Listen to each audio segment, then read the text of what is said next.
नमस्कार। Study classes में आपका स्वागत है। तो आज हम लेसन प्लान यानी पाठ योजना को देखेंगे। आज का जो विषय है वह है नागरिक शास्त्र यानी सिविक्स, जबकि जिस टॉपिक यानी जिस प्रकरण पर लेसन प्लान बनाना है वह है कानून की समझ, जो कि क्लास 8 से संबंधित है। सामाजिक विज्ञान पुस्तक के अंतर्गत आप इस टॉपिक यानी इस चैप्टर को देख सकते हैं। सामाजिक विज्ञान पुस्तक के अंतर्गत एक पुस्तक आता है जिसका नाम है सामाजिक एवं राजनीतिक जीवन, जो कि ये पुस्तक सिविक्स के अंतर्गत आता है। उसके अंतर्गत आपको ये चैप्टर यानी कि ये टॉपिक देखने को मिल जाएगा। अगर और भी लेसन प्लान आप देखना चाहें तो प्लेलिस्ट में जाकर देख सकते हैं। आपको लेसन प्लान की बहुत सारी वीडियोस देखने के लिए मिल जाएगा। तो आइए आज का टॉपिक स्टार्ट करते हैं।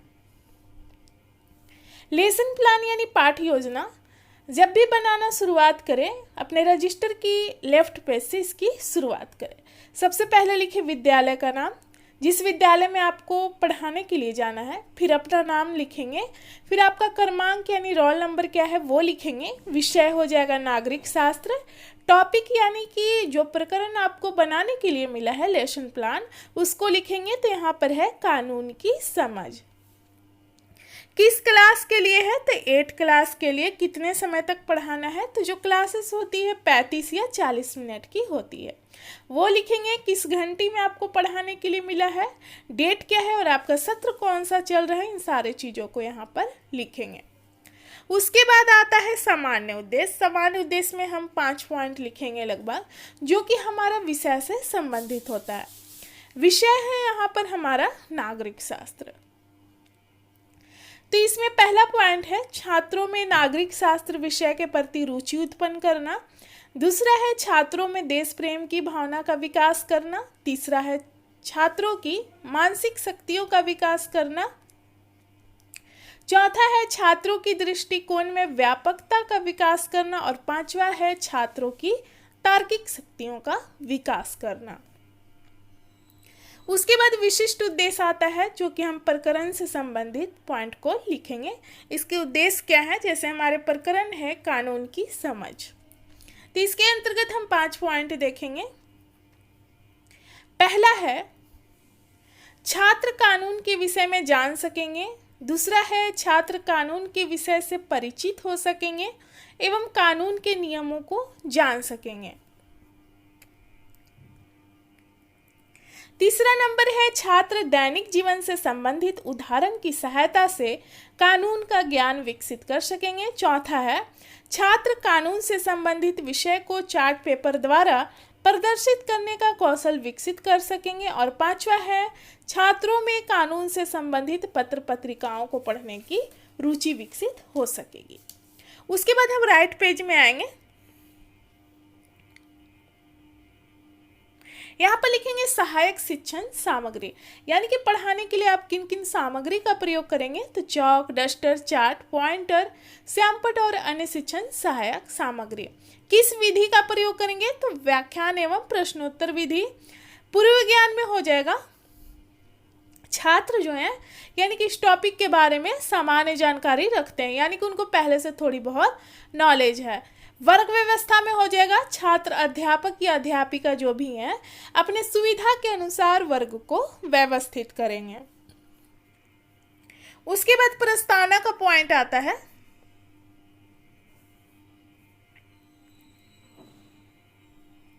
जिसमें आपको 2 कॉलम बनाना है, एक छात्र अध्यापक या अध्यापिका गठन और दूसरा छात्र संभावित उत्तर। इसमें प्रश्न की संख्या आप 4 या 5 रख सकते हैं और इसमें प्रश्न और उत्तर जो है दोनों एक दूसरे से संबंधित होते हैं। छात्र अध्यापक या अध्यापिका जो है वो क्लासरूम में बच्चों से प्रश्न करते हैं और बच्चे इसका उत्तर देंगे और जो सही उत्तर होता है उसी से अगले प्रश्न का निर्माण किया जाता है। जो अंतिम प्रश्न होता है उसमें हमारा टॉपिक निकल कर आना चाहिए, यानी कि जिस टॉपिक को आप पढ़ाने वाले हैं। तो जैसे पहला प्रश्न करती हैं छात्र अध्यापिका छात्रों से कि भारत में किस तरह की सरकार है, तो छात्रों के द्वारा उत्तर आता है लोकतांत्रिक सरकार है। दूसरा प्रश्न है सरकार के कितने अंग हैं, तो छात्रों के द्वारा उत्तर आता है 3 अंग। अब इसी से तीसरा प्रश्न है सरकार के 3 अंगों के नाम क्या है, तो छात्रों के द्वारा उत्तर आता है विधायिका, कार्यपालिका और न्यायपालिका। चौथा प्रश्न है न्यायपालिका किन नियमों का पालन करती है, तो छात्रों के द्वारा उत्तर आता है कानून के नियमों का। पांचवा प्रश्न है कानून के बारे में विस्तार पूर्वक बताएं, तो यहाँ पर छात्र अच्छे से नहीं बता पाते हैं, इसलिए हम यहाँ पर समस्यात्मक लिखेंगे और हम देख सकते हैं कि हमारा टॉपिक निकल कर आ गया है जिस टॉपिक को हम पढ़ाने वाले हैं। उसके बाद हो जाएगा छात्र अध्यापिका कथन में कानून की समझ, और पाठ की उद्घोषणा में हो जाएगा आज हम लोग कानून की समझ के बारे में विस्तार पूर्वक अध्ययन करेंगे। उसके बाद हम अगले पेज में आएंगे जिसमें दोनों साइड का पेज यूज करना है। 4 कॉलम यहाँ पर बनेगा, जो कि ये सारे पॉइंट है प्रस्तुतिकरण के अंतर्गत आता है। पहला जो कॉलम है शिक्षण बिंदु, यानी कि आप चैप्टर से संबंधित पॉइंट को उठाएंगे, जिस पॉइंट को आप बच्चों को समझाएंगे, एक्सप्लेन करेंगे, और दूसरा कॉलम है जो एक्सप्लेन करेंगे उसको लिखेंगे, और तीसरा कॉलम है छात्र क्रियाशीलन, यानी कि छात्रों का व्यवहार किस तरह का रहेगा, क्लासरूम में किस तरह उत्तर देंगे उसको लिखेंगे, और चौथा कॉलम है श्याम पटकारी यानी कि ब्लैक बोर्ड वर्क। क्लासरूम में पढ़ाते समय आप जिस तरह से ब्लैक बोर्ड यूज करते हैं उसी तरह से आप चौथे कॉलम को यूज कर सकते हैं, और आप चाहे तो ब्लैक चार्ट पेपर यहाँ पर चिपका सकते हैं। तो पहला हम देखते हैं पॉइंट, कानून का अर्थ जानेंगे, कानून है क्या। शिक्षण बिंदु के अंतर्गत हम टोटल 4 पॉइंट को देखेंगे। इस पॉइंट में इस पेज में हम 2 पॉइंट को देखेंगे और अगले पेज में 2 पॉइंट को देखेंगे। अब प्रस्तुतिकरण के बाद आता है मूल्यांकन प्रश्न। तो यहाँ पर देखते हैं कानून का अर्थ क्या है। कानून का आशय राज्य द्वारा निर्मित बाध्यकारी नियमों से होता है जो समाज में व्यक्ति के व्यवहार व कार्य को संचालित करती है। यह नियम सामाजिक और राजनीतिक दोनों प्रकार के होते हैं। सामाजिक कानून को तोड़ने पर समाज द्वारा अनेक कठिनाइयों का सामना करना पड़ता है, और राजनीतिक कानून वे होते हैं जो सरकार द्वारा बनाए जाते हैं। यदि इन नियमों का नागरिकों द्वारा उल्लंघन किया जाता है तो उनके खिलाफ कानून के आधार पर कार्रवाई की जाती है। अब इसी से प्रश्न करती हैं छात्र अध्यापिका छात्रों से। प्रश्न है अदालत की कार्यवाही किस आधार पर होती है, तो छात्रों के द्वारा उत्तर आता है कानून व नियम के आधार पर। छात्र क्रियाशीलन में देख सकते हैं छात्र ध्यानपूर्वक कक्षा में छात्र अध्यापिका द्वारा पढ़ाए जा रहे कथनों को सुनेंगे। श्याम पटकार में देख सकते हैं, श्याम पटकार जो है इसमें कानून का अर्थ है कानून राज्य द्वारा निर्मित बाध्यकारी नियम होता है जो सबको मानना जरूरी होता है, सभी नागरिक को पालन करना जरूरी होता है। कानून का उल्लंघन करने पर सरकार द्वारा जनता के विरुद्ध कार्यवाही की जाती है। अब दूसरा शिक्षण बिंदु के अंतर्गत हम पॉइंट देखेंगे कानून के शासन।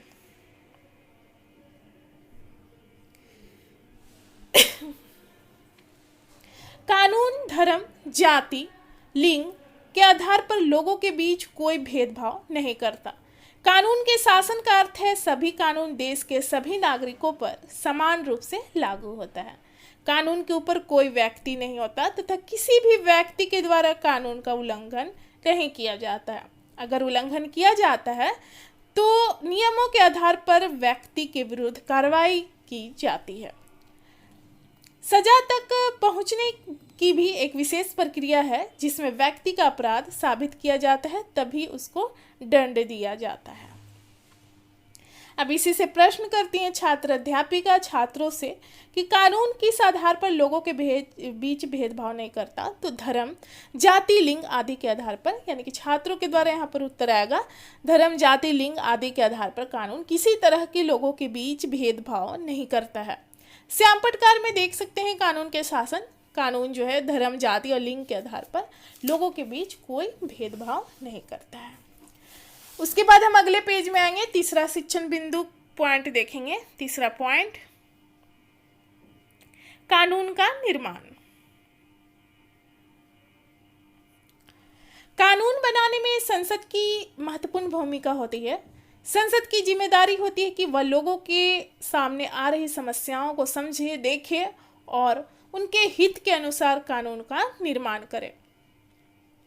भारत जो है एक लोकतांत्रिक देश है जिसमें प्राय नागरिकों की हर समस्याओं को सुनी जाती है, जिसमें विचार व अभिव्यक्ति की स्वतंत्रता महत्वपूर्ण मायने रखती है। ये विचार प्रायः रेडियो, टेलीविजन, अखबार व आम सभा आदि माध्यम से सरकार तक पहुंचाई जाती है। छात्र क्रियाशीलन कॉलम में देख सकते हैं कि कक्षा में छात्र जो है अनुशासन को बनाए रखेंगे। अब एक्सप्लेन करने के बाद जो छात्र अध्यापिका है बच्चों से प्रश्न करती हैं, जो कि बोधात्मक प्रश्न के रूप में हम देखेंगे। प्रश्न है, विचार अभिव्यक्ति के कौन कौन से साधन है? तो छात्रों के द्वारा उत्तर आता है रेडियो, प्रेस, टेलीविजन, जन आंदोलन आदि। अब चौथा शिक्षण बिंदु के अंतर्गत पॉइंट को देखेंगे। पॉइंट है अलोकप्रिय और विवादास्पद कानून। कई बार संसद क्या करती है कि ऐसा कानून पारित कर देती है जो बेहद अलोकप्रिय साबित होता है। ऐसा कानून संवैधानिक रूप से वैध होने के कारण कानून सही हो सकता है, फिर भी वह लोगों को अच्छा नहीं लगता है, रास नहीं आता, क्योंकि जनता को लगता है कि सरकार उनके हित में कानून नहीं बनाई है। जनता द्वारा अनेक माध्यम से जनहित के लिए सरकार के विरुद्ध आलोचनाएं की जाती है, जैसे जनसभा, अखबार के माध्यम से, टीवी चैनल आदि।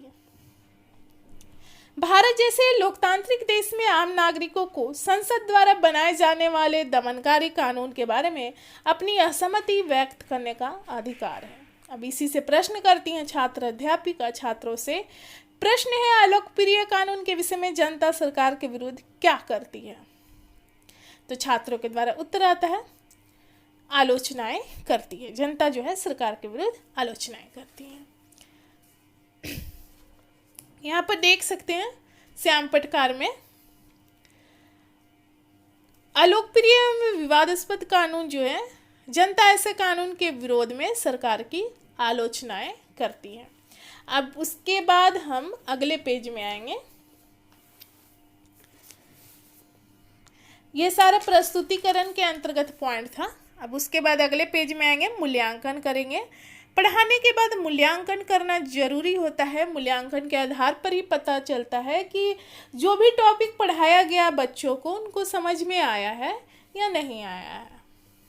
प्रश्न है, इसमें प्रश्न की संख्या आप 4 या 5 रख सकते हैं। प्रश्न है, कानून क्या है? दूसरा प्रश्न है, कानून का शासन नागरिकों पर किस प्रकार से लागू किया जाता है? तीसरा प्रश्न है, कानून निर्माण में सबसे महत्वपूर्ण भूमिका किसकी होती है? चौथा प्रश्न है, नागरिक किन किन साधनों के माध्यम से अपने विचार को व्यक्त करते हैं?